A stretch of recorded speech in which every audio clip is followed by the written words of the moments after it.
Masigasig din ang ating paghahanda at pagmamatiyag laban sa banta ng sakuna at kalamidad, lalo na sa bagong normal at nagbabagong klima na nagbubugso na panahon. Ngayong Hulyo, 4 na bagyo na ang dumaan sa atin. Sabi ng Pag-asa, mga 12 pa ang nagbabantang papasok sa bansa hanggang Disyembre. Sa 24 nating aktibong bulkan sa bansa, 4 ang kasalukuyang nag-aalboroto, lalo na ang Kanloon sa Negros. Hindi tayo dapat tumigil sa ating mga ginagawang paghahanda dahil ang banta ay patuloy na naririyan. Dapat ay maging likas at automatic na ang mga wastong gawi sa tuwing may sakuna. Dahil sunod-sunod ang mga sakuna.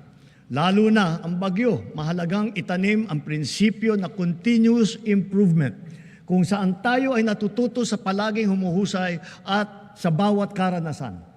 Nareremedyohan kung saan tayo nagkulang at saan natin dapat galingan pa. Kasama ng mga mahalagang infrastruktura, dadagdagan pa natin ang mga makabagong evacuation center ng ating naipatayo na.